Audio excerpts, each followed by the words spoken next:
Next हम बात करते हैं 23 जून 2026 के करंट अफेयर माइंड मैप्स की बात करेंगे।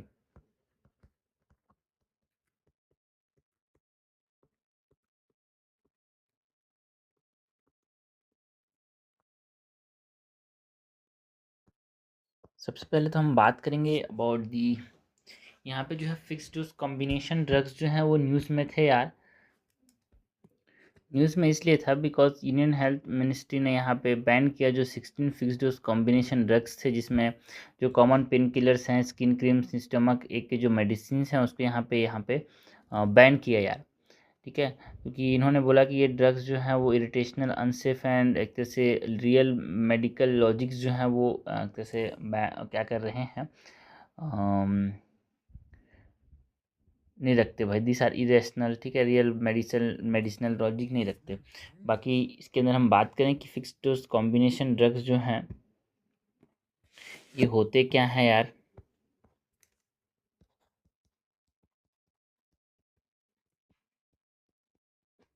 Fix dose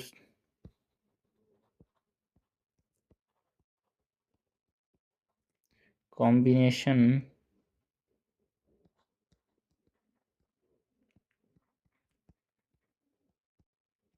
drugs in India की बात करें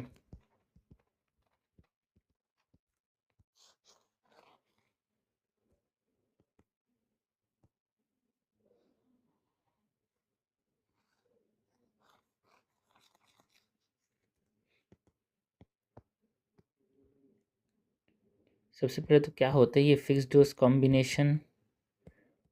डोज कॉम्बिनेशंस की बात करें। सो टू और मोर जो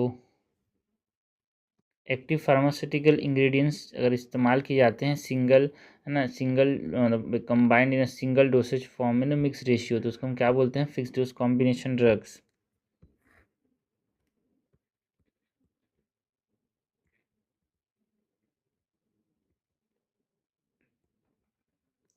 to or more active pharmaceutical ingredients in single dosage, ये एक फिक्स रेशियो में होते हैं।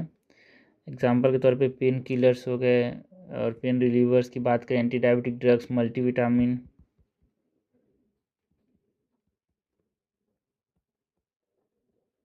Pen relievers, anti diabetics, multivitamins. ये न्यूज़ में इसे था बिकॉज 16 जो फिक्स डोज कॉम्बिनेशन उसको बैन किया गया अंडर 26A यार, है ना, section 26A of the drugs and cosmetic act of 1940।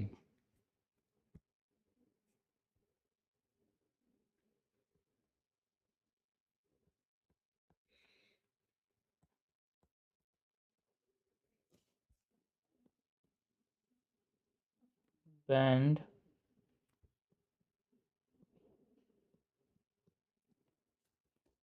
बाकी जो क्या है, क्या कारण था यहाँ पे, what is the basis for ban यार।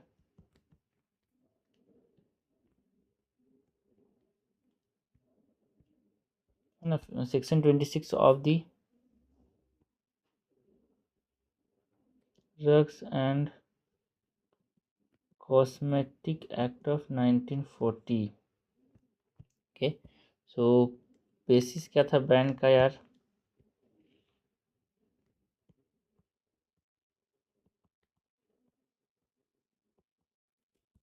बेसिस ऑफ बैन की बात करें तो इरेशनल हैं, ये सेफ नहीं है, मतलब अनसेफ हैं, और लॉजिक की कमी है यार, lacking logic. Next classification of fixed dose combination की बात करें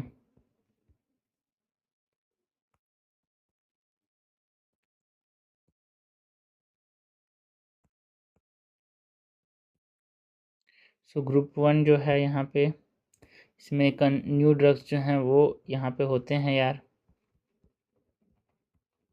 ग्रुप 1 में कंटेनिंग न्यू ड्रग्स जो कि रिक्वायर है, इनको जो है भाई क्लिनिकल ट्रायल की, सो दी रिक्वायर्स क्लिनिकल ट्रायल। ये फिक्स डोज कॉम्बिनेशन के ग्रुप क्लिनिकल ट्रायल की जरूरत है इन कॉम्बिनेशंस पे। बाकी ग्रुप 2 जो है ये first time combination of approved drugs जो होते हैं उसको ग्रुप 2 यहाँ पे बोला गया है। Group 1 group 2 first time combinations of approved drugs।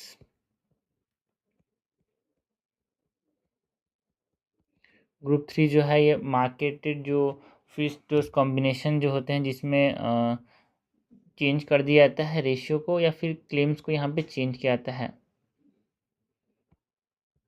Like कोई फिक्स कॉम्बिनेशन पहले से इस्तेमाल किया जा रहा है उसी को यहाँ पे चेंज करके, नाम चेंज करके, कुछ रेशियो को चेंज करके यहाँ पे बेच रहे हैं। So marked fix dose combination with change ratio और क्लेम। एंड जैसे एंटी एनाल जो एनाल पेन किलर्स हैं वो एक तरह से आपको बोलेंगे कि सपोज करो ये पेन किलर्स नहीं, अब ये बुखार एंटीबायोटिक्स की तरह पे काम करेंगे, तो इसको बोल रहे हैं हम ग्रुप 3 ड्रग्स। बाकी ग्रुप 4 जो है वो है जैसे कन्वीनियंस बेस्ड कॉम्बिनेशन जो कि वाइडली इस्तेमाल किया जाता है।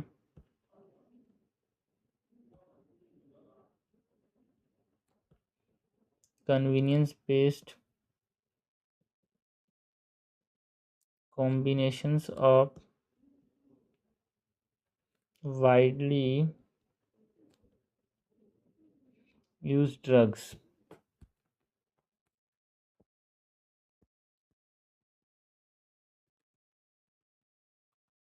नेक्स्ट फिक्स डोज कॉम्बिनेशन का सिग्निफिकेंस क्या है? पेशेंट कंप्लायंस को ये बढ़ाता है यार, एंड जो पिल बर्डन है उसको कम करता है। इम्प्रूव पेशेंट कंप्लायंस,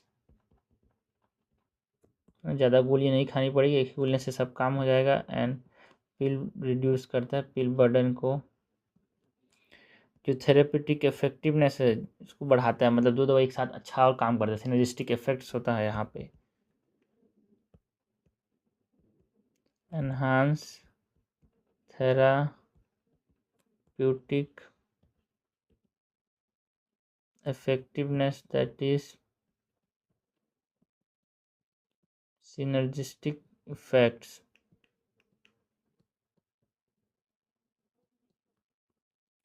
ये कॉस्ट इफेक्टिव ट्रीटमेंट होता है यार, सस्ता भी होता है।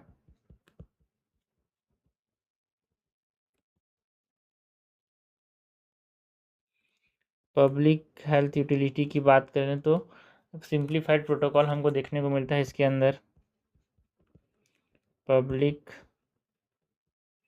हेल्थ यूटिलिटी है ना, ये जो ड्रग्स हैं फिक्स डोज कॉम्बिनेशन, यहाँ पे एक सिंप्लीफाइड प्रोटोकॉल हमको देखने को मिलते हैं।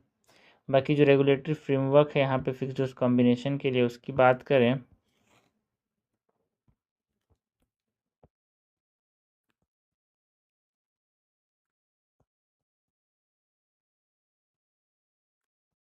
जो कि CDSCO ना, CDSCO जो है वो रेगुलेट करता है यहाँ पे फिक्स डोज कॉम्बिनेशन को। Central drug standard control organisation, इसके बारे में बात करें तो एक नेशनल रेगुलेटरी अथॉरिटी है ये, है ना, नेशनल रेगुलेटरी अथॉरिटी है जो कि एक तरह से मिनिस्ट्री ऑफ हेल्थ साइंसेज के अंदर काम करता है यार। स्टेटस की बात करें, it is a national regulatory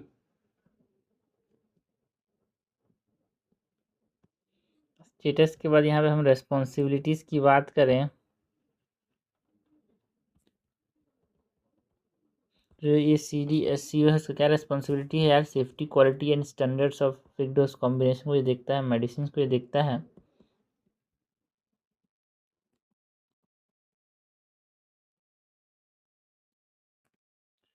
approval की बात करें सो गेट कीपर है जो न्यू ड्रग मॉलिक्यूल्स जो आते हैं उनका, इस प्रकार से आप समझ सकते हो यार। Gatekeeper for new drug molecules.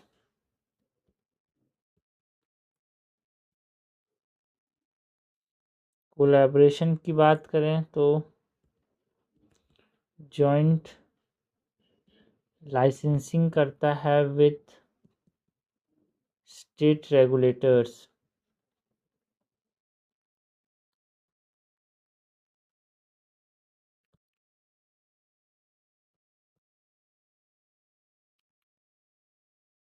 Guidance की बात करें तो एक्सपर्ट एडवाइस जो है it is for uniform enforcement, है ना, यूनिफॉर्म एनफोर्समेंट के लिए एक्सपर्ट एडवाइस देता है ये। ना फिक्स डोज जो कॉम्बिनेशन ड्रग्स हैं इंडिया, इसके अंदर जो की चैलेंजेस हैं, चैलेंजेस की बात करें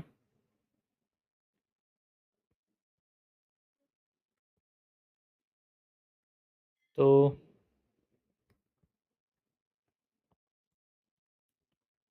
प्रोलिफरेशन ऑफ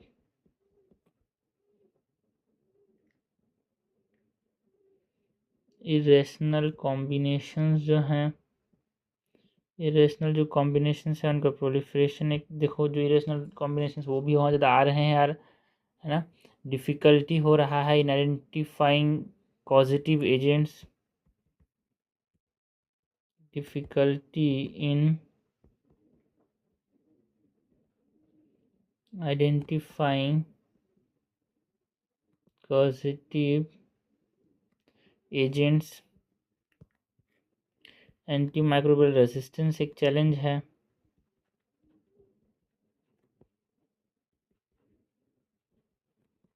AMR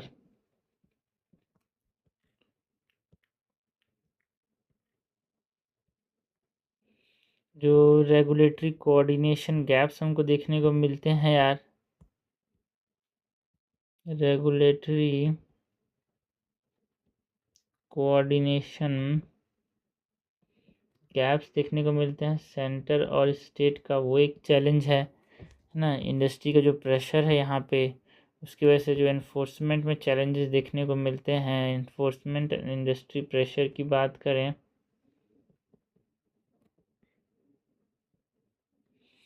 तो ये चैलेंज है भाई।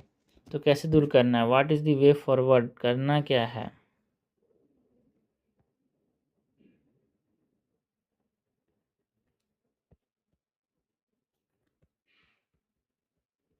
सो एक पीरियडिक साइंटिफिक रिव्यू करने की ज़रूरत है।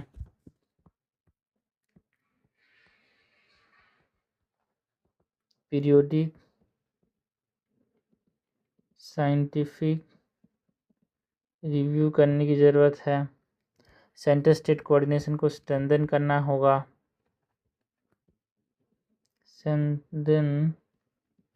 सेंटर स्टेट कोऑर्डिनेशन, है ना, जो फार्माकोविजिलेंस है उसे बहुत ज़्यादा ध्यान देना होगा। एंटी, है ना, एडवर्स ड्रग रिएक्शन की मॉनिटरिंग करनी होगी। तो रोबस्ट फार्माको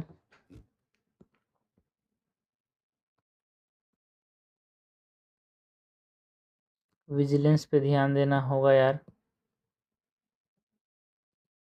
ADR मॉनिटरिंग करके जो रैशनल यूज़ है, लाइक मेडिकल एजुकेशन को प्रमोट करना होगा अपने को।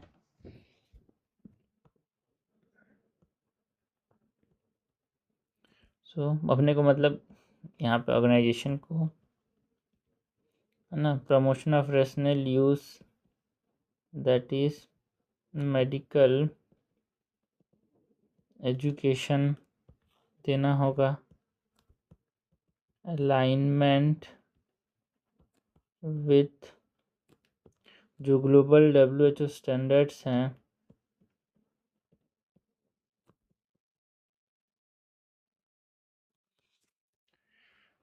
उनके साथ यहाँ पे अपने स्टैंडर्ड्स को अलाइन करना होगा। नेक्स्ट हम बात करते हैं about the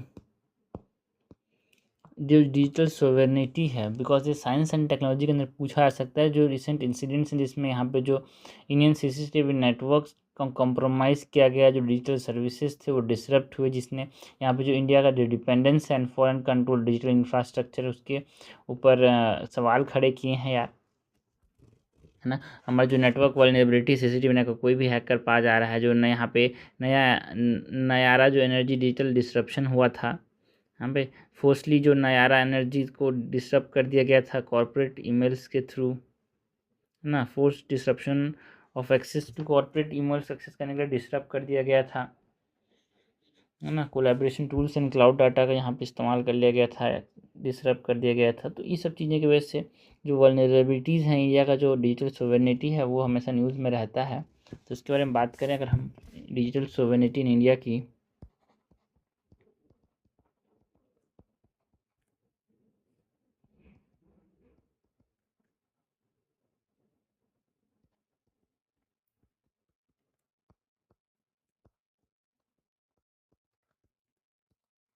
digital sovereignty in India,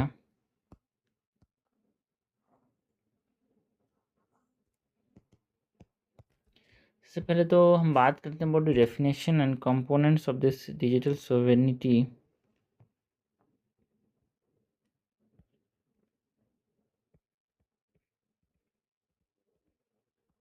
definition and components, तो कंट्रोल जो है डिजिटल इंफ्रास्ट्रक्चर के ऊपर कितना कंट्रोल है किसी भी गवर्नमेंट का, उसको हम उसका डिजिटल सोवेनिटी बोल रहे हैं। Control over digital infrastructure, indigenous technology capabilities कितनी हैं, इसको ये दर्शाता है यार।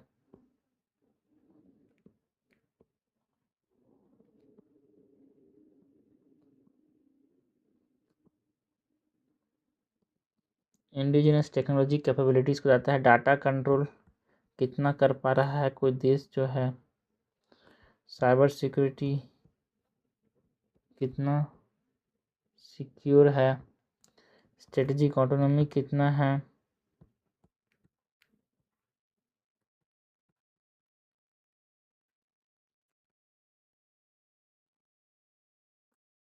नेक्स्ट हम बात करते हैं जो रिस्क है ऑफ फॉरेन डिपेंडेंस, उसकी डिजिटल इंफ्रास्ट्रक्चर डिजिटल सोवेनिटी के लिए चीज़ों में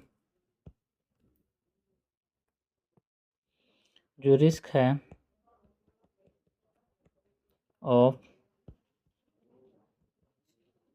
फॉरेन डिपेंडेंस की, हमारी जो स्ट्रेटेजिक वल्नरेबिलिटी है, मतलब लाइक नारा एनर्जी डिजिटल डिस्ट्रप्शन की बात करें,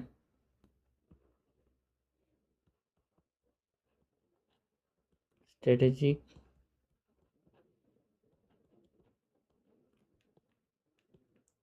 वल्नरेबिलिटी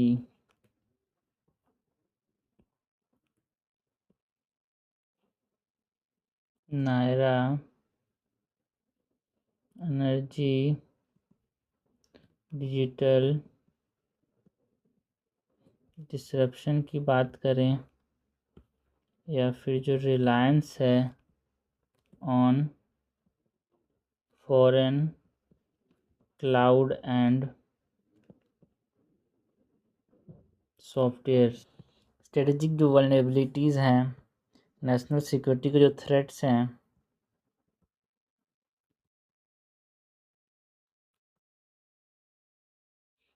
इसमें यहाँ पे जो सॉफ्टवेयर रिलेटेड मॉडर्न वॉरफेयर है उसकी बात करते हैं यार।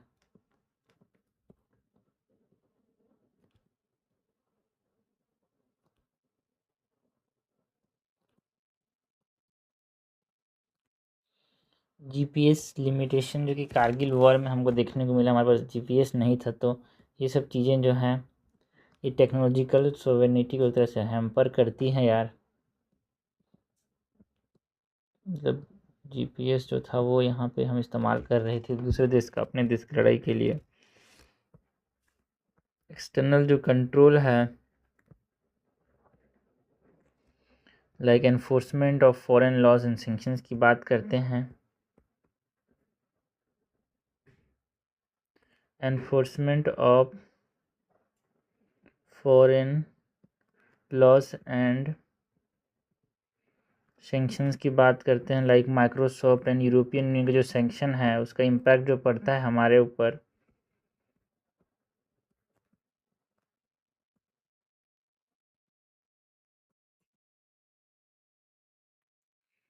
इंफ्रास्ट्रक्चर वल्नरेबिलिटीज़ की बात करें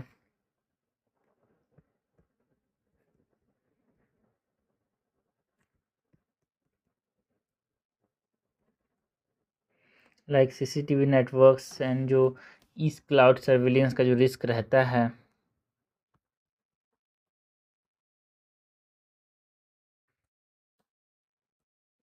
सीसीटीवी नेटवर्क कॉम्प्रोमाइज इस क्लाउड सर्विलियंस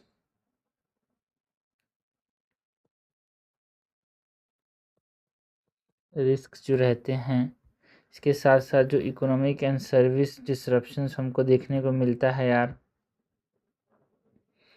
सो ये सब हमने बात की अबाउट जो रिस्क है फॉरेन डिपेंडेंस का डिजिटल इंफ्रास्ट्रक्चर के रिलेटेड।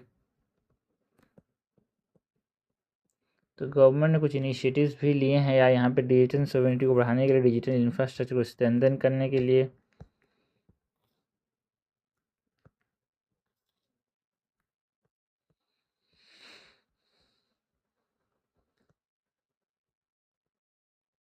लाइक जो डिजिटल इंडिया प्रोग्राम है उसकी बात करें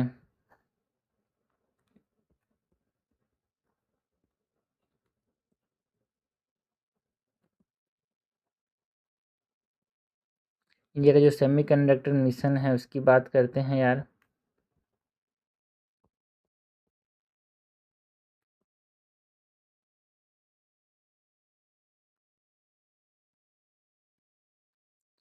नेशनल साइबर सिक्योरिटी फ्रेमवर्क की बात करते हैं यहाँ पे।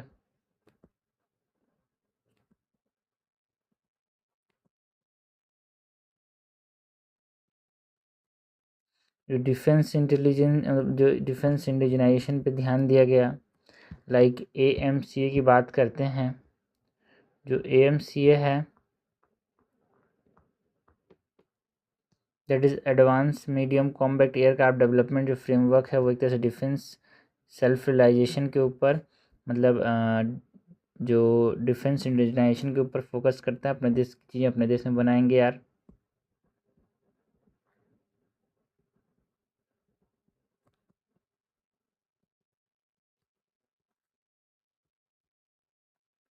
Data protection framework to digital public infrastructures like UPI की बात करें, रुपए की बात करें, तो इन्होंने यहाँ पे एक तरह से गवर्नमेंट के इनिशिएटिव्स हैं ये सब जो कि डिजिटल इंफ्रास्ट्रक्चर को इम्प्रूव करने के लिए लाए गए। बाकी जो की चैलेंजेस हैं यहाँ पे उसकी बात करें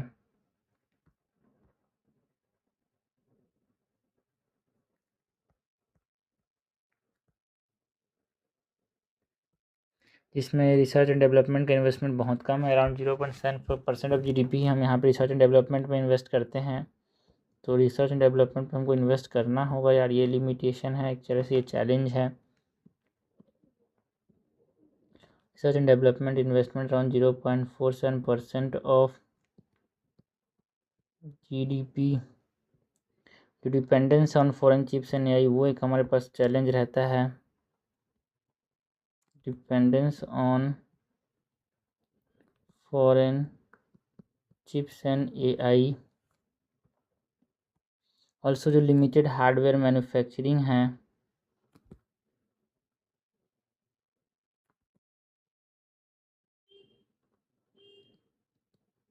उसकी बात करते हैं। ऑल्सो जो प्राइवेट सेक्टर है ना, वो वीक हो चुका है। प्राइवेट सेक्टर का जो डिफेंस इकोसिस्टम है वो यहाँ पे कमज़ोर है, तो वो एक इम्पॉर्टेंट चैलेंज है यार। बस प्राइवेट सेक्टर देखो अमेरिका में स्ट्रांग है, जो डिफेंस है उसमें। इनोवेशन एकेडमिया गैप है भाई, लोग पढ़ाई बस कर रहे हैं, इनोवेशन पे ध्यान नहीं दिया जा रहा है। So innovation academia gap is also an important challenge. बाकी cyber security and infrastructure gap तो है ही।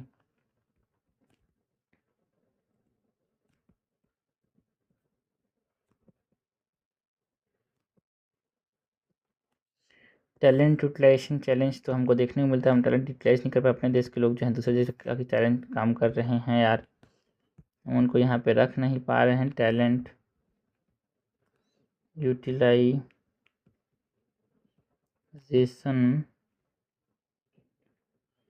चैलेंजेस, तो करना क्या है? ठीक है, सब चैलेंजेस हैं। What is the way forward यार, करना क्या है, अपने को ज़रूरत क्या है करने। So what is the way forward?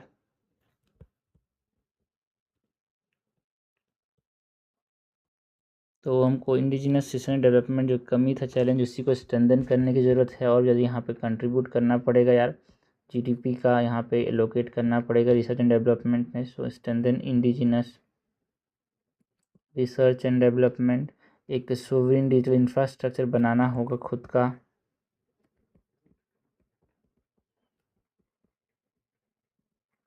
Build sovereign digital infrastructure. अपने को जो पब्लिक प्राइवेट पार्टनरशिप है उसको एनकरेज करना होगा।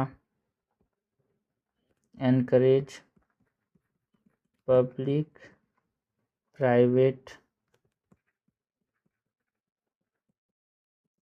Partnership.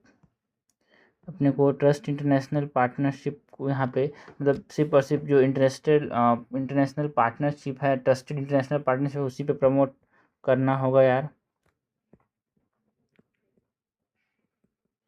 Trusted international partnerships. Strong data governance बनाने की ज़रूरत है। So we should create strong data governance and develop करना होगा सेमी कंडक्टर इकोसिस्टम को। एक साइबर सिक्योरिटी कैपेबिलिटीज़ को एनहांस करने की ज़रूरत है। एनहांस साइबर सिक्योरिटी कैपेबिलिटीज़, जो डिजिटल पब्लिक इंफ्रास्ट्रक्चर मॉडल है उसको एक्सपांड करने की ज़रूरत है। Expand digital public infrastructure model. So ये हमने बात की अबाउट दी वे फॉरवर्ड जो हमको करने की ज़रूरत है टू इंडिया का सोवेनिटी बढ़ाना है डिजिटल इंफ्रास्ट्रक्चर में, डिजिटल इकोसिस्टम में। तो नेक्स्ट बात करते हैं यार, जो साइंस एंड टेक्नोलॉजी के अंदर एक टॉपिक है, बिकॉज जो लोकसभा स्पीकर ने यहाँ पे जो इंडिया का scientific heritage and IIT ecosystem है उसकी बात करें, तो ये न्यूज़ में इसलिए था बिकॉज जो लोकसभा स्पीकर ने यहाँ पे ट्रांजिशन जो है इंडिया का इंटेलेक्चुअल कैपिटल जो अंडरस्कोर है उसको एक तरह से बताया, दर्शाया। एक ऑर्गेनिक ब्रिज की तरह से काम कर सकता है, जो एंशिएंट साइंटिफिक इंक्वायरी है एंड जो मॉडर्न नेटवर्क जो हमारे पास आईआईटीज़ में देखने को मिल रहे हैं, दोनों के बीच में एक लिंक बनाया। तो इसके बारे में बात करें, सो cultural diplomacy and India's heritage gift ना, यहाँ पे जो आईआईटी को सिस्टम है उसके बारे में बात करेंगे। उसके बाद हम कल्चरल हेरिटेज वाला बात करेंगे। So India scientific heritage and IIT को सिस्टम की बात करें,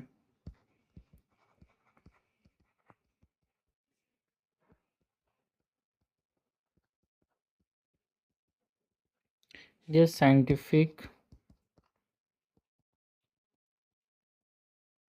हेरिटेज एंड आईआईटी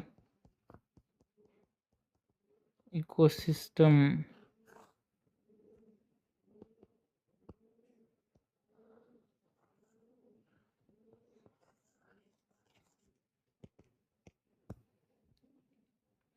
जो एंशियंट साइंटिफिक फाउंडेशंस हैं उसकी बात करें अगर,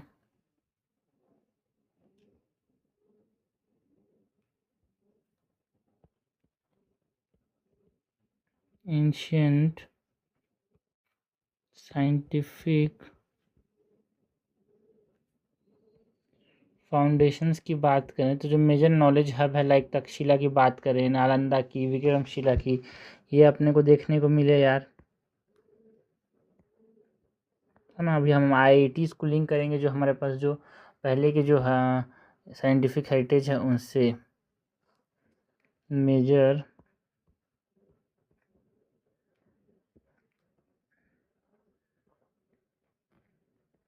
नॉलेज हब्स में बात करते हैं बहुत तक्षशिला की,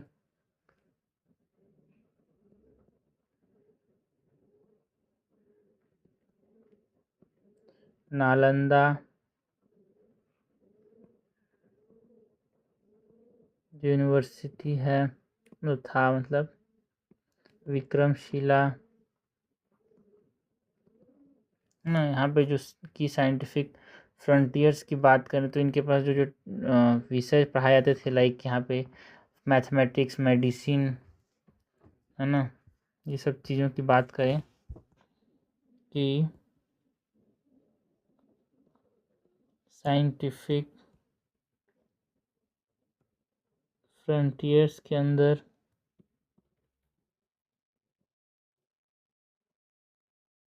मैथमेटिक्स के अंदर ज़ीरो डेसिमल जो सिस्टम था वो इंडिया से गया है भाई, इंडिया में बना है। मेडिसिन के अंदर यहाँ पे जो पढ़ाए जाते थे उसमें हम सुश्रुत की बात करें,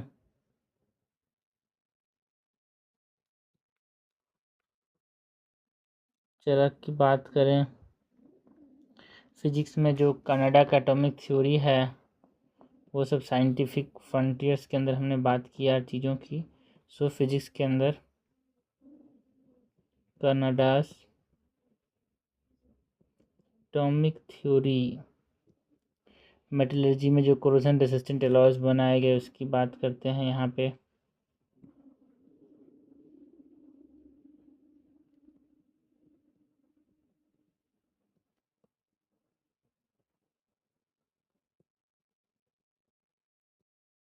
एस्ट्रोनॉमी जो प्लैनेटरी मोशंस के बारे में बताया गया।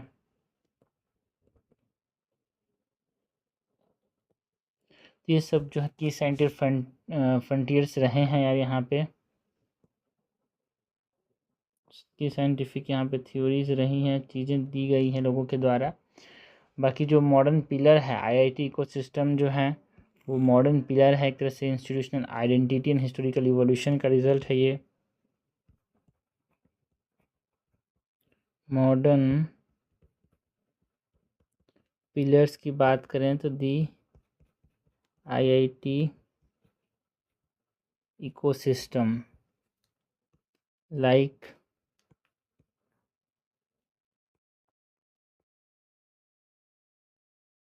इंस्टीट्यूशनल आइडेंटिटी की बात करें तो यहाँ पे जो मॉडर्न पिलर्स हैं, है ना, इसमें जो ऑटोनोमस हैं, जो इंस्टीट्यूशनल्स होते हैं, मतलब ये जो IIT हैं ऑटोनोमस होते हैं, लीड पब्लिक इंस्टीट्यूशंस हैं यार ये, autonomous elite public institution, these are the institute of national importance, institute of national importance. Also जो टेक्निकल पर्सनल्स हैं वो यहाँ पे पहली बार जैसे पायनियरिंग काम करते हैं।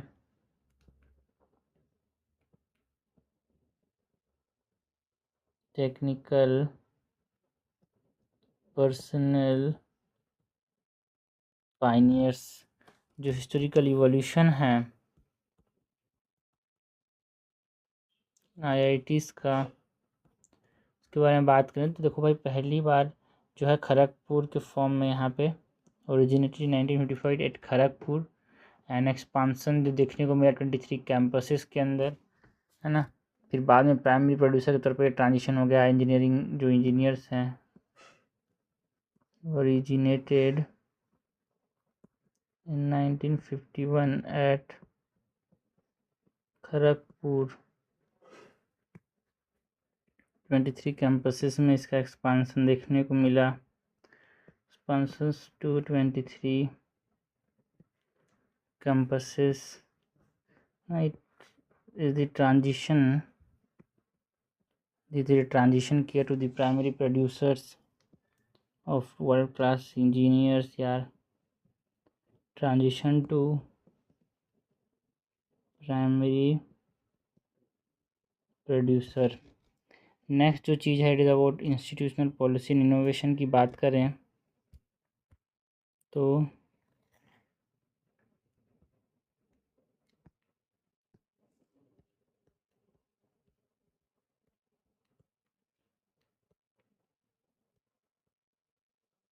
इंस्टीट्यूशनल पॉलिसी एंड इनोवेशन की बात करें तो जो स्ट्रक्चरल ओवरहॉल है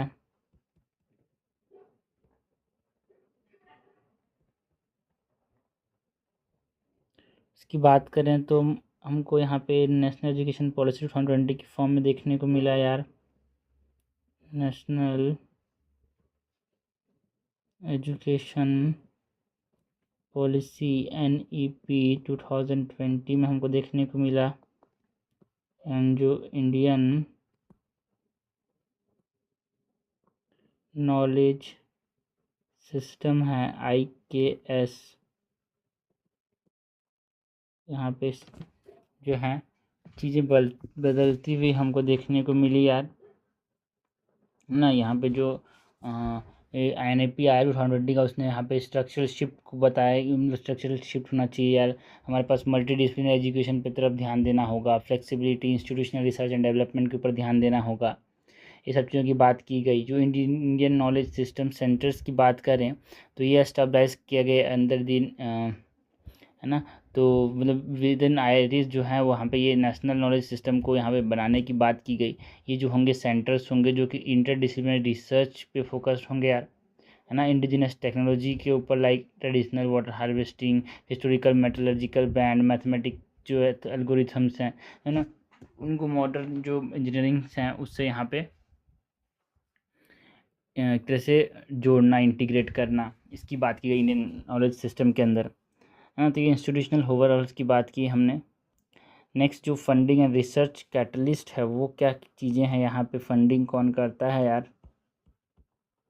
बिना पैसे की दुनिया में कुछ नहीं होता। फंडिंग एंड रिसर्च कैटलिस्ट की बात करें तो जो अनुसुदन नेशनल रिसर्च फाउंडेशन है वो यहाँ पे मेन अपेक्स बॉडी है रिगार्डिंग द रिसर्च। सुदन national Anusandhan national research foundation and जो प्राइम मिनिस्टर रिसर्च फेलोशिप है वहाँ से मेन पैसा मिलता है यार। यहाँ पे प्राइम मिनिस्टर जो रिसर्च फेलोशिप है एक टेक्निकल फाइनेंशियल इनिशिएटिव जो कि डिज़ाइन है टॉप टायर डोमेस्टिक टैलेंट्स को देखते हुए IITs को यहाँ पे है ना जो एडवांसेस देता है in doctoral research. PMRF prime minister research fellowship. Next जो चीज़ है यहाँ पे दैट इज़ अबाउट यार जो डीप टेक्नोलॉजी एंड एंटरप्रेन्योरशिप है उसको भी बढ़ावा दिया जा रहा है। डीप टेक्नोलॉजी एंड एंटरप्रेन्योरशिप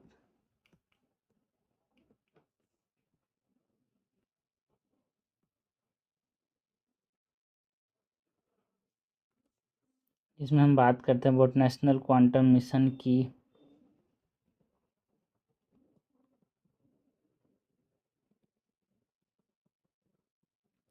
हम बात करते हैं इंडिया AI मिशन की।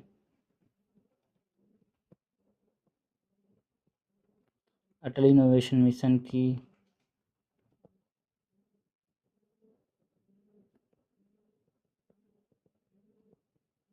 स्टार्टअप इंडिया की बात कर रहे हैं तो एक तरह से डीप टेक्नोलॉजी एंड ये जो है एंटरप्रेन्योरशिप इकोसिस्टम को यहाँ पे बढ़ावा देते हैं यार। सो ये सब चीज़ें आपको ओवरव्यू पता होना तो चीज़ें आप आंसर लिख सकते हो कि इससे आपको चीज़ें कौन कौन सी चीज़ें आंसर में इंक्लूड करनी है। दिस आर दी हाईलाइट्स यार। ठीक है, क्वेश्चन आते हैं इस प्रकार से, तो आपको समझना है क्या लिखना है क्या नहीं लिखना है, क्या कंटेंट आपके पास एक ढांचा होना चाहिए जिसके ऊपर आप एक स्केलेटन होना चाहिए जिसके ऊपर आप क्या करोगे, मसल्स, वेन्स, आर्टरीज ये सब डालोगे। तो यही this is the skeleton framework यार। अगर आपके पास मसल्स है लेकिन आपके पास स्केलेटन नहीं है तो आप उसको नहीं डाल सकते। नेक्स्ट बात करते हैं यार, जो यहाँ पे जो कल्चरल विजिट्स हैं, लाइक जो कल्चरल डिप्लोमेसी एंड जो इंडिया का जो हेरिटेज गिफ्ट्स है उसकी बात करें। ऐसा क्यों बात करें, कल्चर के अंदर क्वेश्चन आ सकता है बिकॉज जो इंडिया का जो विज़िट है ना, प्राइम मिनिस्टर का फ्रांस एंड स्लोवाकिया ने जो विज़िट जो उन्होंने किए, जो G7 के साथ जब इंटरेक्शन हो रहा था उस दौरान, तो यहाँ पे ये कल्चरल डिप्लोमेसी को बताता है कि बहुत सारे जो ट्रेडिशनल इंडियन आर्ट पीसेस हैं, टेक्सटाइल है, क्राफ्ट्स है, एग्रीकल्चर स्पेशलिटीज़ हैं, उसको फॉरेन इंटरेस्ट को देके एक तरह से इंडिया का जो कल्चर ट्रेडिशन है ना, वेरियस ट्रेडिशन को बता रहा है। कल्चर डिप्लोमेसी का पार्ट है। इसीलिए अगर हम बात करें cultural diplomacy and India heritage gifts की,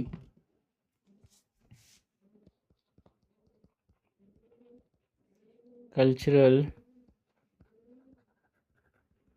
डिप्लोमेसी एंड इंडियन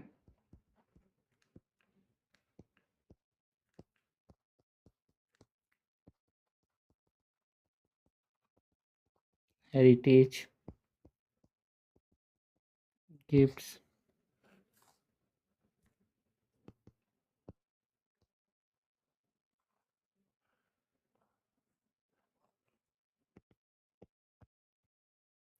सबसे पहले तो अगर हम बात करें about the art, jewellery and metal crafts जिनको यहाँ पे रिप्रेजेंट किया गया इस विजिट्स के दौरान, मेन मेन चीज़ों की बात करते हैं। ठीक है, पहले डिप्लोमेटिक कॉन्टेक्स्ट की बात कर लेते हैं कि हम क्यों इसके बारे में बात कर रहे हैं। So what is the diplomatic context involve here यार।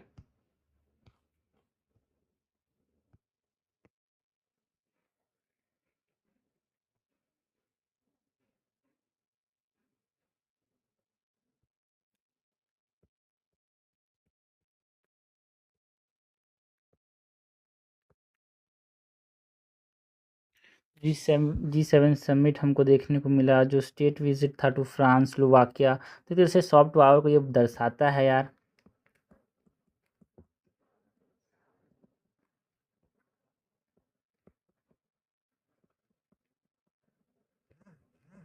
तो ये जब मेंस में क्वेश्चन आएगा तो आप इस प्रकार से इंट्रोड्यूस कर सकते हो, है ना। इसको आप यहाँ पे अगर ऐसे आता है तो भी यहाँ पे इस तरह से इंट्रोड्यूस कर सकते हो, कल्चरल डिप्लोमेसी। इसके ऊपर हर कल्चरल लिंक्स के बारे में आपसे पूछा जाएगा।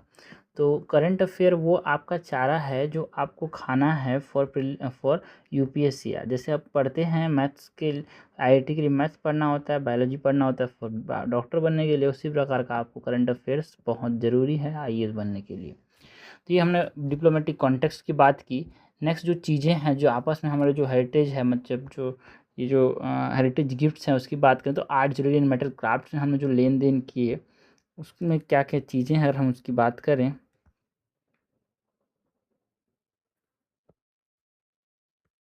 आर्ट मतलब हर जगह जा रहे हैं हम देश में, तो हम कुछ चीज़ें लीडर्स को वहाँ के दे रहे हैं एक भेंट के तौर पे, जिससे हमारा कल्चर डिप्लोमेसी स्ट्रांग हो रहा है। तो हम उन चीज़ों की यहाँ पे बात करेंगे जो कि न्यूज़ में है। तो प्रीलिम्स में ये आ सकता है और इसका आप इस्तेमाल कर सकते हो in men's as a content यार। बट प्रीलिम्स में जो चीज़ें न्यूज़ में थी वो तो आएगी ही।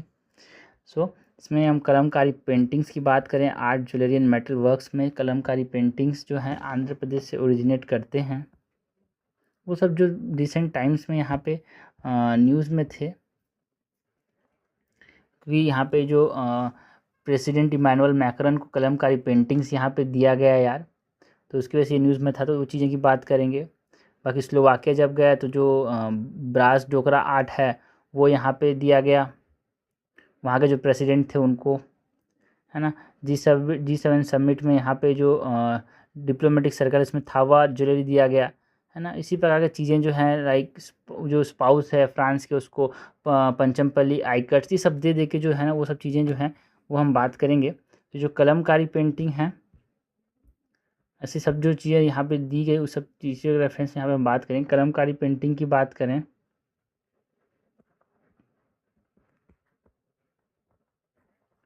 सो ये आंध्र प्रदेश से ओरिजिनेट करते हैं यार।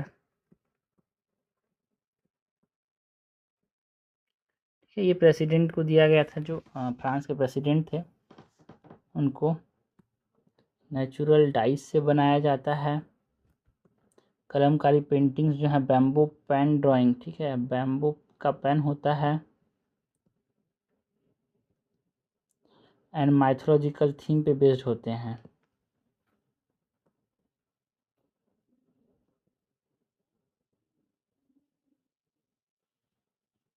ओके, तो ये जो कलमकारी पेंटिंग्स है वो किसको दिया गया यहाँ पे, जो प्रेसिडेंट इमैनुअल मैक्रन है फ्रांस के, उनको। उसके बाद नेक्स्ट जो है ब्रास डोकरा आर्ट।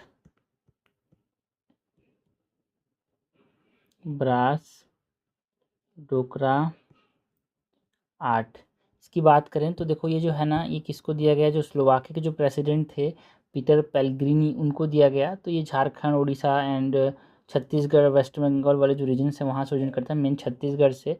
तो इसके बारे में बात करें तो ट्राइबल हेरिटेज को दर्शाता है यार।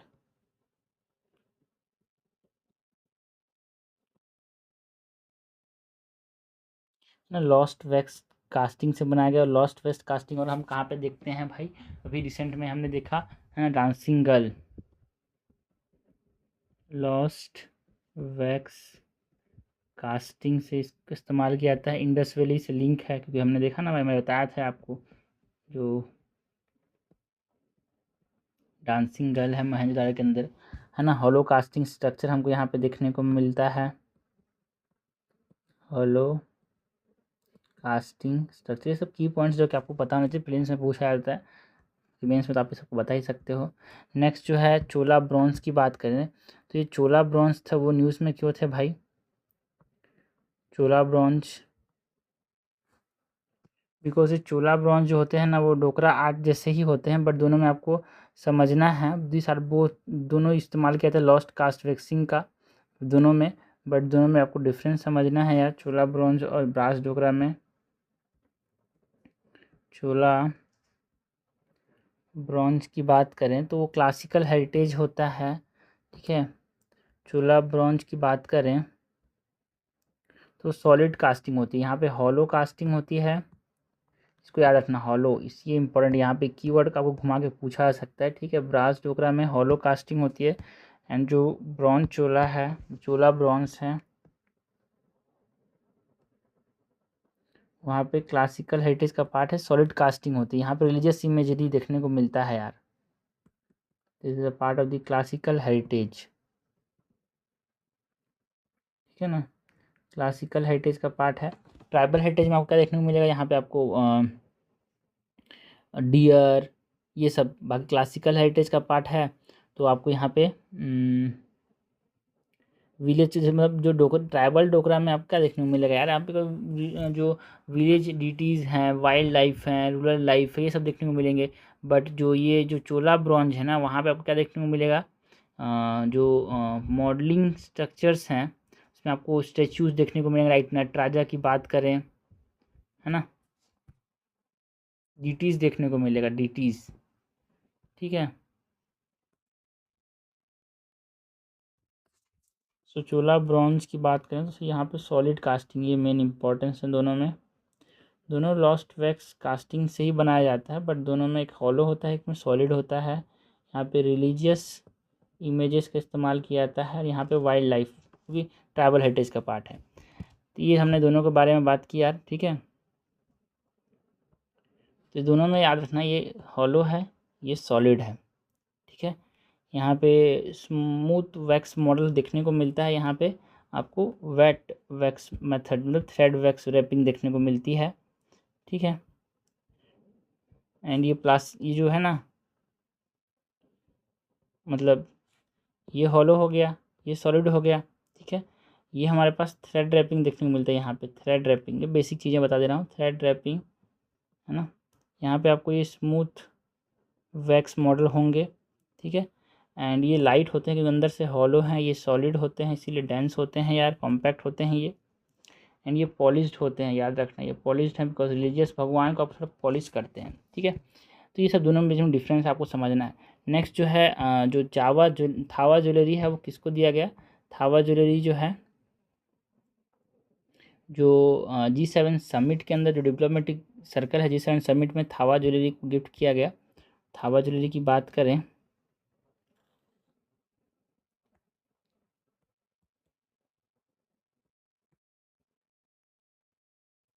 तो ये राजस्थान के प्रतापगढ़ डिस्ट्रिक्ट से ओरिजिनेट करता है। This are the gold fused on grass. Rajasthan, this are gold fused on glass and यहाँ पे फोर्क एंड जो रॉयल मोटिव्स हैं राजशाही एंड जो कहानियाँ हैं वो दर्शाया जाता है यहाँ पे।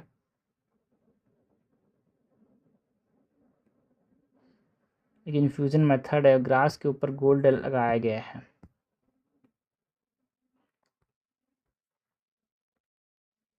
ना कहानियाँ एंड रॉयल मोटिव्स हमको यहाँ पे देखने को मिलते हैं। ठीक है, तो हमने बात की किसके, art jewellery and metal craft जो कि यहाँ पे न्यूज़ में थे जिनको लेन देन किया गया, दिया गया है मतलब।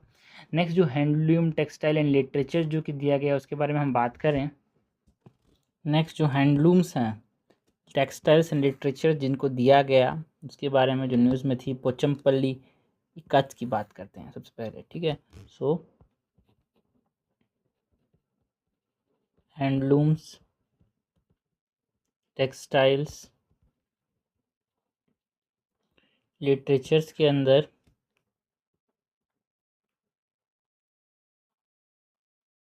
पोचमपल्ली इकैथ जो कि कहाँ से बिलोंग करता है।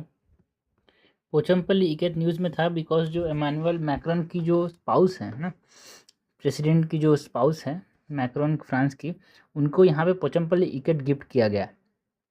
कहाँ से बिलोंग करता है पोचमपल्ली इकैथ जो है, ये तेलंगाना से बिलोंग करता है।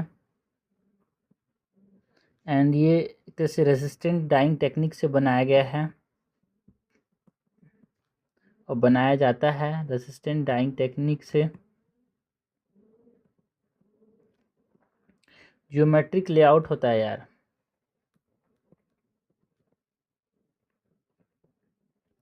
पोचमपल्ली जो यहाँ पे इकैथ होता है ना, पोचमपल्ली जो है ना उसको सिल्क सिटी बोला जाता है ना। बुधान पोचमपल्ली जो है उसको सिल्क सिटी बोला जाता है इंडिया के अंदर।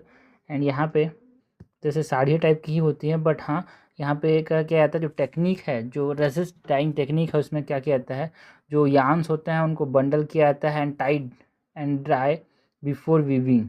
ठीक है, तो एक तरह से precise sharp geometric and floral layout के लिए बहुत ज़्यादा फेमस है। नेक्स्ट जो है ये टेक्सटाइल्स में है ना, साड़ी टाइप का है स्ट्रक्चर ये।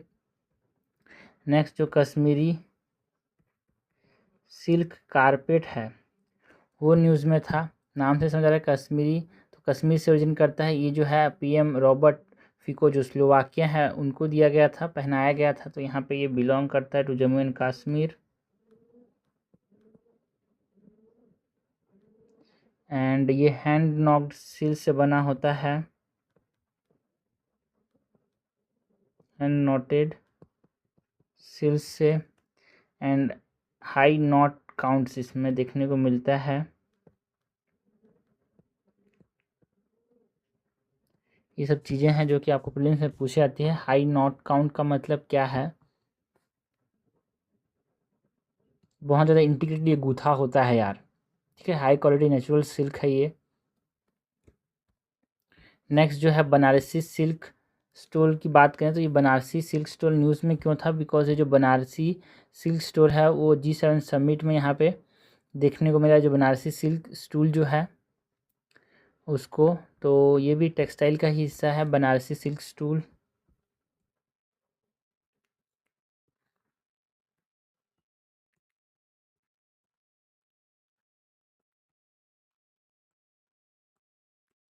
सो it belongs to Banaras, that is Uttar Pradesh यार।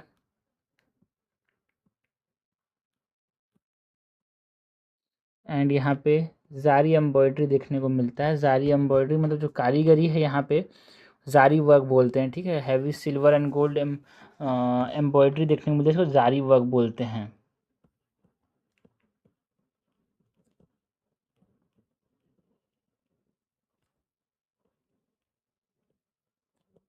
ये पूछा था ज़ारी एम्ब्रॉयडरी क्या है।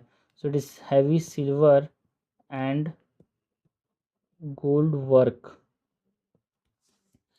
नेक्स्ट बनारसी सिल्क स्टूल के बाद यहाँ पे जो एंशियंट इंडियन हेरिटेज टेक्स्ट हैं उनका ही मेंशन किया गया यहाँ पे, लाइक सुश्रुत का जो सुश्रुत संहिता है फॉर सर्जरी एंड चरक का जो चरक संहिता है फॉर मेडिसिन यार। एंशियंट इंडियन हेरिटेज टेक्स्ट की बात करें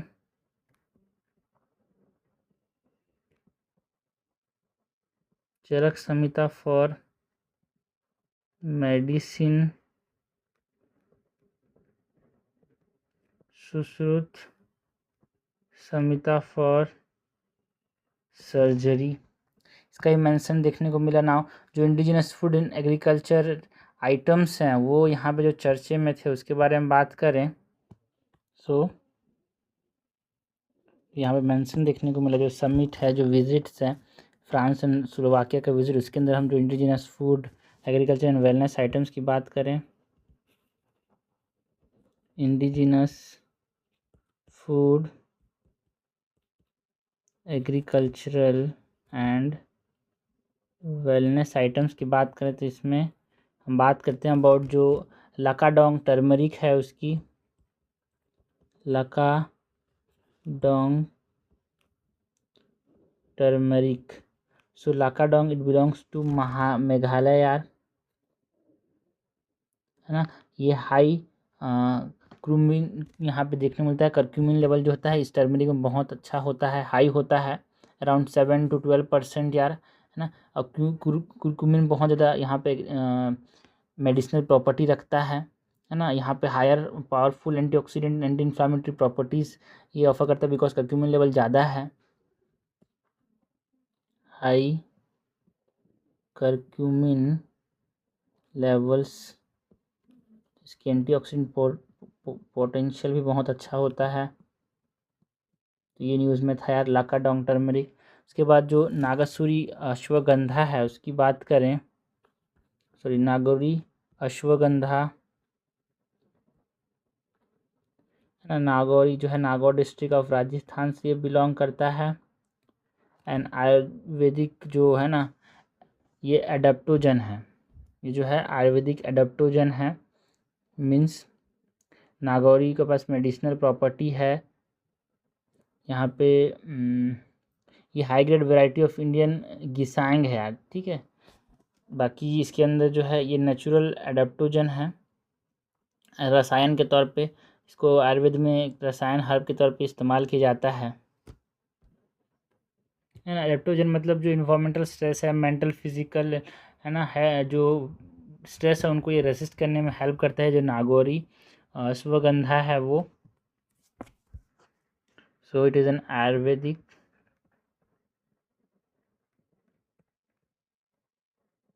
एडाप्टोजन, इंडियन गिसैंग है, इंडियन गिनसैंग मतलब ऐसी चीज़ जो कि आदमी को मजबूत बना दे, बूस्ट करे एनर्जी को, ब्लड सर्कुलेशन को, उसी प्रकार का इंडियन गिनसैंग कौन है, नागौरी मतलब अश्वगंधा।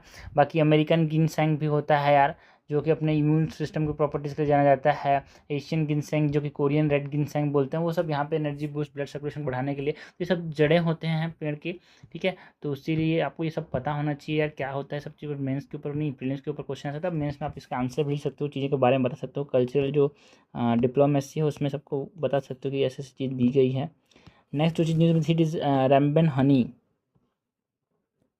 रैम्बन हनी की बात करें, रामबन या फिर रैम्बन आप जो भी बोलो, रामबन हनी की बात करें तो रामबन हनी जो है वो कहाँ से बिलोंग करता है यार, जम्मू एंड कश्मीर से। एंड ये वाइल्ड, है ना, फॉरेस्ट ऑर्गेनिक्स है, चेनाब रीजन से पाया था रामबन हनी, है ना। यहाँ पे ये हाई एल्टीट्यूड्स में पाया जाता है। इसके अंदर unique regional flavour and wellness benefit के लिए बहुत ज़्यादा फेमस है यार ये wild forest organic and unique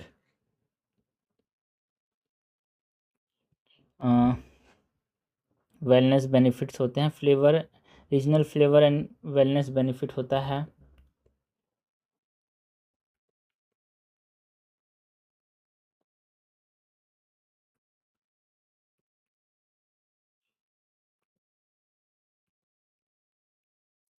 okay,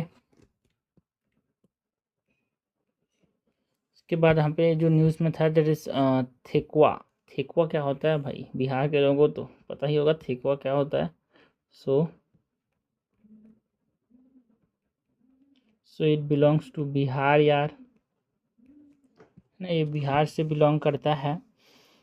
culture heritage का पार्ट है, एक तरह से स्वीट स्नैक है ना, जो कि गेहूं से बना होता है, गुड़ और घी से बना होता है ठेकुआ, है ना। क्यूलिनरी लिंकेज है इसका, जो क्यूलिनरी हेरिटेज लिंकेज हमको देखने को मिलता है। क्यूलिनरी मतलब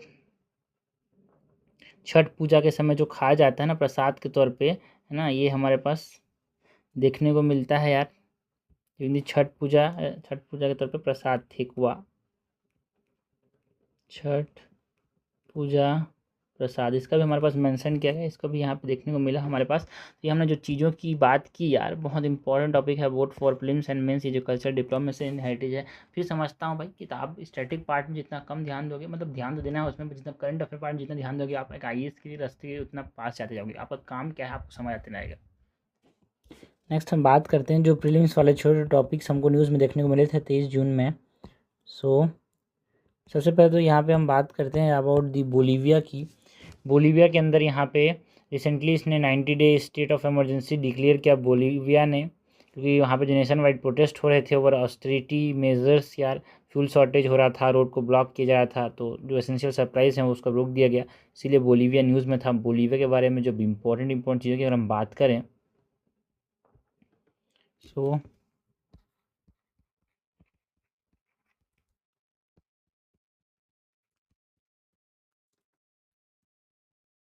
जो बोलीविया है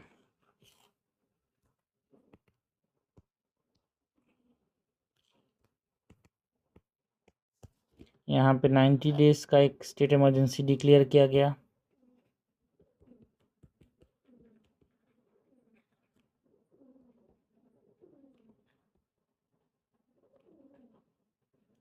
स्टेटस की बात करें तो एक लैंडलॉक साउथ अमेरिकन कंट्रीज़ है ये। स्टेटस की बात करें तो साउथ अमेरिका में है, लैंडलॉक, हर तरफ यहाँ पे ज़मीन से घिरा हुआ है। साउथ अमेरिकन कंट्री है। इसका कैपिटल क्या है भाई, ला पाज, जो कि एडमिनिस्ट्रेटिव कैपिटल है। ला पाज is the administrative capital and ना Sukri is the constitutional capital. बाकी जो ज्योग्राफी की बात करें इसके, तो लोकेशन जो है एंडीज माउंटेन अमेजॉन बेसिन यहाँ पे लोकेटेड है।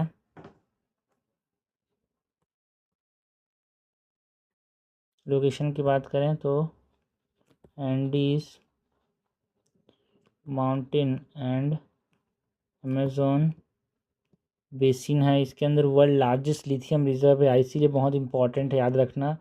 रिसोर्स की बात करें सो वर्ल्ड लार्जेस्ट लिथियम, जो कि इलेक्ट्रिक बैटरीज बनाने के लिए बहुत ज़रूरी है, तो वर्ल्ड लार्जेस्ट लिथियम रिजर्व किसके पास है, बोलीविया के पास। तो वहाँ पे कोई चीज़ें हो तो फिर समझना बहुत ज़रूरी है कि कोई भी अपना मौका देख के यहाँ पे कब्जा करने की कोशिश कर सकता है। लैंड फॉर्म्स की बात करें तो Altiplano plateaus and Nevado Sajama देखने को मिलता है। Altiplano plateaus and Nevado Sajama. Water bodies की बात करें तो Lake Titicaca and major river system भी यहाँ पे देखने को मिलते हैं, लाइक, है ना। वाटर बॉडीज़ के अंदर लेक टीटिकाका एंड यहाँ पे जो रिवर्स है, मेजर रिवर्स हम बात करते हैं अबाउट मैडिरा रिवर्स में मैदिरा, बेनी, मामोरे एंड पिलिको, मायो, ये सब रिवर्स हैं। बाकी नाम आपको पता होना चाहिए बिकॉज पूछ लिया आता है। बाकी हाईएस्ट पीक मैंने बताया ना, Nevado Sajama is the highest peak. Altiplano plateaus हमको यहाँ पे देखने को मिलते हैं, ठीक है। ये जो है नजमा, ये एक स्ट्रेटो वोल्केनो है यार, नॉर्दर्न एंडीज में लोकेटेड है ये। अगर हम मैप देखें यहाँ पे, ये देखो भाई, ये है बोलीविया का मैप। यहाँ पे लैंड लॉक है सब तरफ से, साउथ अमेरिकन कंट्रीज़ है, यहाँ पे पैराग्वे है, यहाँ पे चिली है, यहाँ पे अर्जेंटीना है, ट्रॉपिक ऑफ कैप्रिकॉर्न नीचे है, इधर इधर पेरू है, इधर ब्राज़ील है, इधर भी ब्राज़ील है, ठीक है। लैंड लॉक कंट्री, ब्राज़ील से बॉर्डर रखता है, पेरू से बॉर्डर रखता है, चिली से बॉर्डर रखता है, Argentina, Paraguay. So 1 2 3 4 and 5। Highest point जो हमने देखा इट इज़ नावाडा सजमा, ये हाईएस्ट पॉइंट है। सूरी भी यहाँ पे देखने को मिलता है। ला प्राज जो है इसका एक एडमिनिस्ट्रेटिव कैपिटल है। सियोर जो है वो उसका कॉन्स्टिट्यूशनल कैपिटल है। यहाँ से एंडीज माउंटेन जाते हैं यार, है ना। पेंशो प्लेन्स यहाँ पे देखने को मिलते हैं। लेक टाटिका का जो है वो यहाँ पे लोग उपस्थित है, ठीक है। नेक्स्ट बात करें तो नेक्स्ट बात करते हैं अबाउट दी निर्भय रहो इनिशिएटिव की। निर्भय रहो इनिशिएटिव की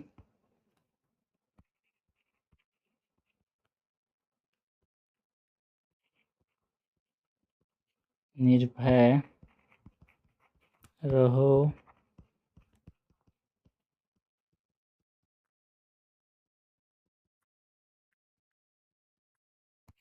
निर्भय रहो इनिशिएटिव की बात करें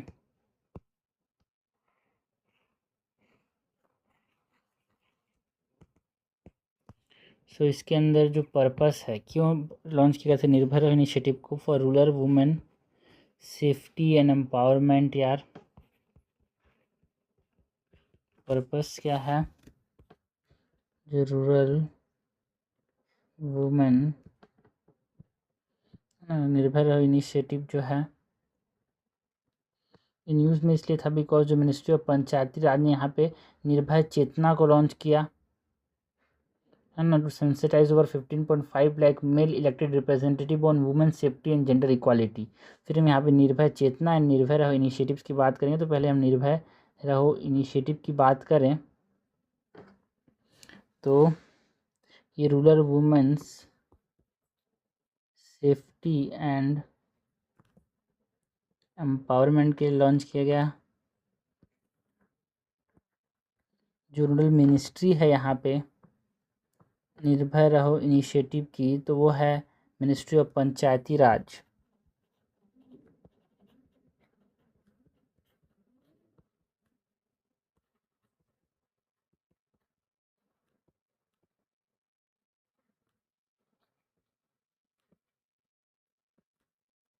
एंड जो निर्भय चेतना प्रोग्राम है उसके बारे में बात करें, जिसको लॉन्च किया गया है यहाँ पे अवेयरनेस जनरेट करने के लिए। चेतना मीन्स अवेयरनेस।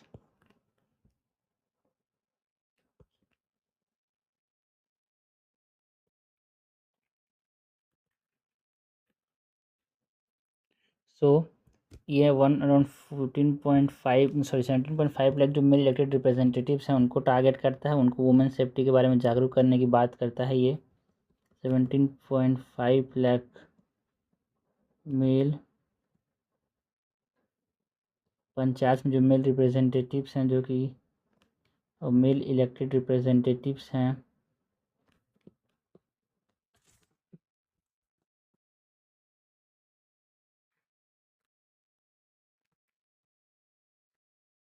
को जागरूक करता है। फोकस की बात करें तो ये जेंडर सेंसिटाइजेशन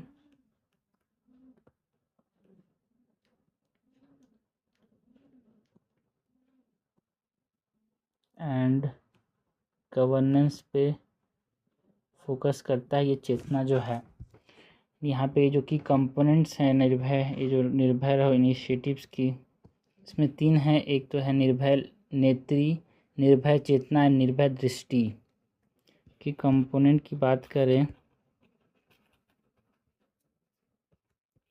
सो निर्भय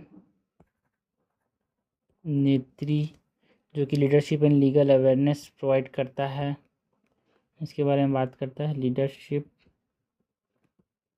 एंड लीगल अवेयरनेस। दूसरा जो है निर्भय चेतना जो कि राइट्स एंड रेस्पॉन्सिबिलिटीज़ के बारे में बताता है। मेरे रिप्रेजेंटेटिव अभी मैंने बताया भाई निर्भय चेतना के बारे में। एक है निर्भय दृष्टि,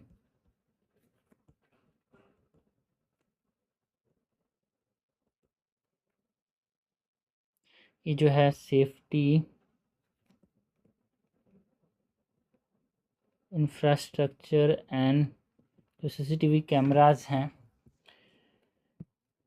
उनको यहाँ पे एम्प्लॉय करने की बात करता है ना, प्रमोट करता है इनके इंस्टॉलेशन को। टेक्नोलॉजी एनेबल जो सेफ्टी इंफ्रास्ट्रक्चर है रूरल एरियाज़ में उसको।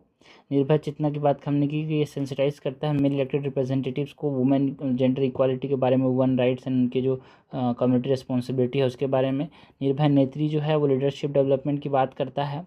And legal awareness and capacity building जो है इलेक्टेड वुमेन रिप्रेजेंटेटिव्स के अमोंग ये प्रमोट करने की बात करता है। इट इज़ फॉर जो women representatives, is for male representatives, elected representatives. It is for safety CCTV. दृष्टि मीन्स आँख, आँख मतलब CCTV। नेक्स्ट बात करते हैं अबाउट नेफेक्स एंड नेफेड की। nefex.in एंड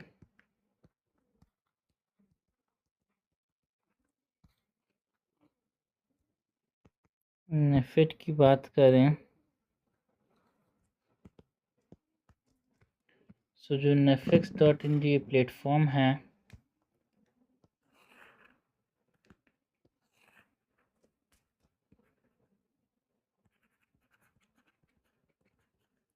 nefex.in प्लेटफॉर्म की बात करें तो ये डिजिटल एग्रीकल्चर ऑक्शन प्लेटफॉर्म है यार। इसका फंक्शन क्या है, क्या करता है ये जो प्लेटफॉर्म है nefex.in जो है ये is a digital agricultural auction platform. इसको डेवलप किसने किया है, नेफेड ने। NAFED is the national agricultural cooperative marketing federation of India है ना, इसने ये लॉन्च किया नेफेक्स प्लेटफॉर्म को, इसलिए न्यूज़ में था। सो ये नेफेक्स प्लेटफॉर्म जो है इसका फंक्शन क्या है कि ऑक्शन करता है, एग्रीकल्चरल ऑक्शन करता है। ऑब्जेक्टिव क्यों लॉन्च किया गया था नेफेक्स को, to promote transparency and efficiency लाने के लिए यार।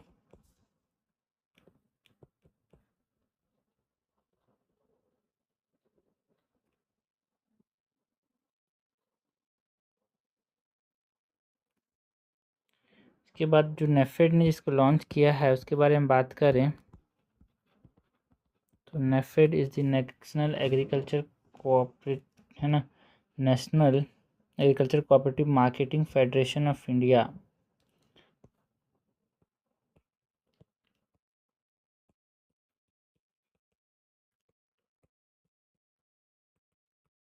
National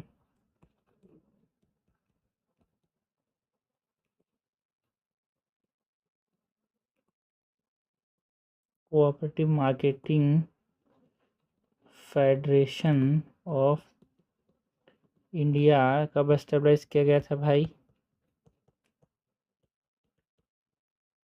establish in 1958। रोल क्या है इसका, एक सेंट्रल कोऑपरेटिव बनाए फॉर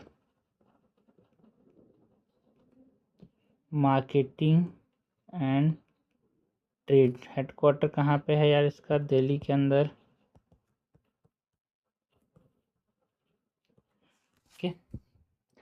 नेक्स्ट जो रिलेटेड इनिशिएटिव्स हैं नेफेड के बाद हमने बात की कि और कौन कौन से रिलेटिव इनिशिएटिव्स हैं जिसमें हम रिलेटेड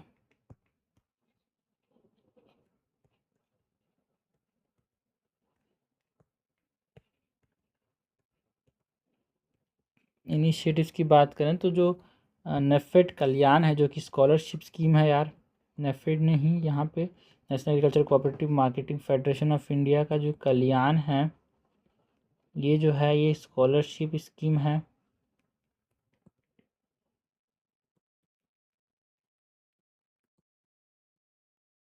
स्कॉलरशिप प्रोवाइड करता है भाई ना चिल्ड्रंस ऑफ फार्मर्स को नेफेड कल्याण। उसके बाद जो दृष्टि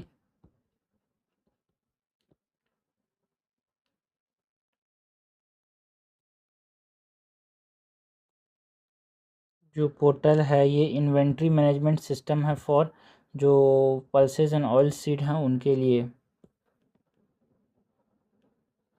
inventory management system. Okay, next हम बात करें यहाँ पे जो सॉलिसिटर जनरल ऑफ इंडिया है ये न्यूज़ में था भाई। सॉलिसिटर जनरल का जो ऑफिस है वो न्यूज़ में क्यों था?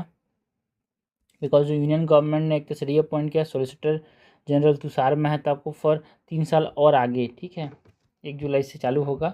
तो उसके बारे में बात करते हैं सॉलिसिटर जनरल के बारे में।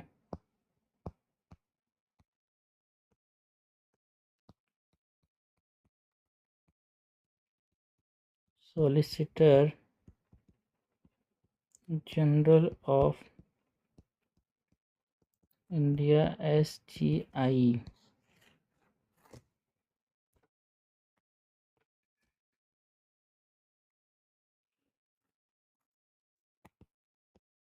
सो ये जो सॉलिसिटर जनरल है ये सेकंड हाईएस्ट लॉ ऑफिसर से ये अटॉर्नी जनरल होता है, सेकंड हाईएस्ट होता है सॉलिसिटर जनरल। रैंक की बात करें तो second highest law officer. Status की बात करें तो स्टेटरी पोजीशन होता है कि कोई कॉन्स्टिट्यूशन में मेंशन नहीं है सॉलिसिटर जनरल के द्वारा बारे में, अटॉर्नी जनरल के बारे में मेंशन है भाई, तो वो कॉन्स्टिट्यूशनल पोजीशन है। So it is a स्टेटरी position created by a law.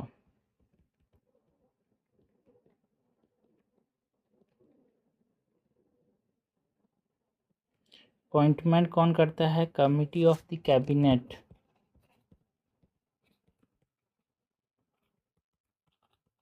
ना एक अपॉइंटमेंट कमेटी बनता है वो सॉलिसिटर जनरल को यहाँ पे अपॉइंट करता है।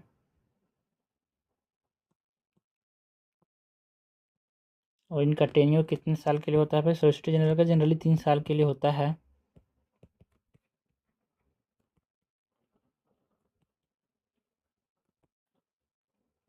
की ड्यूटीज़ की बात करें सॉलिसिटर जनरल के क्या मेन काम है? सो एक तरह से एडवाइस करता है यूनियन गवर्नमेंट को on legal issues, advises union government on legal issues and government को रिप्रेजेंट करता है in Supreme Court and High Court यार। Represent government in Supreme Court and High Courts. Also ये असिस्ट करता है यार जो अटॉर्नी जनरल जो हाईएस्ट लॉ ऑफिसर है उसको, ये कॉन्स्टिट्यूशनल पोजीशन है ना। तुषार मेहता न्यूज़ में थे बिकॉज फिर से उनको 3 साल के लिए अपॉइंट किया गया था इसीलिए न्यूज़ में था ये सॉलिसिटर जनरल का ऑफिस। नेक्स्ट यहाँ पे हम बात करते हैं खुरासानी इमली की, है ना। खुरासानी इमली यहाँ पे न्यूज़ में क्यों था? बिकॉज जो मांडू का जो खुरासानी इमली है ना, बेबा जो ट्री से मिलता है ये यहाँ पे जोग्राफिकल टैग इसको मिला है ना, इसका मार्केट पोटेंशियल बढ़ेगा, इसको पहचान मिलेगी। तो इसके बारे में हम बात करें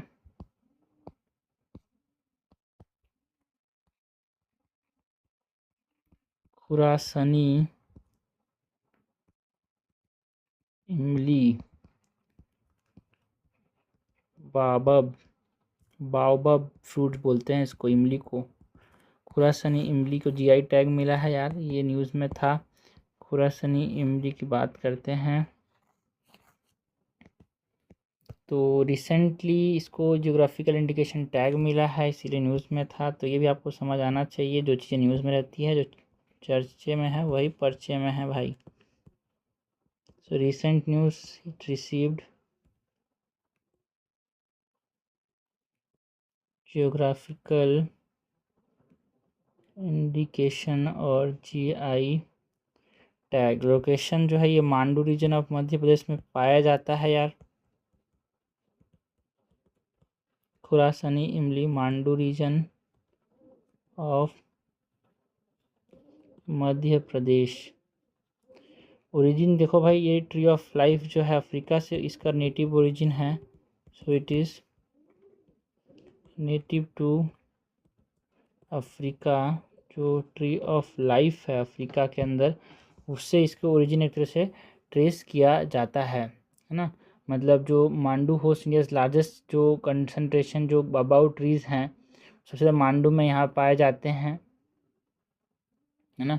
सेंचुरीज से यहाँ पे मतलब जो मांडू जो ट्री हैं, बबाउ ट्री जो है वो अफ्रीका से आते हैं, बट उसको यहाँ से मांडू 6th सेंचुरी को अफगान्स एंड अरब इंडिविजुअल्स ने लाया था यहाँ पे, है ना। तो एक तरह से जो बबाउ ट्री है वो वाटर स्टोरिंग ट्रंक होता है, बहुत मोटा सा, इसको ट्री ऑफ लाइफ बोलते हैं। या इसके ब्रांच पैटर्न जो होते हैं इन्वर्टेड ट्री जैसे होते हैं, ड्राई कंडीशंस के लिए एडेप्टेड होता है ये, ठीक है। तो कैरेक्टरिस्टिक की बात करें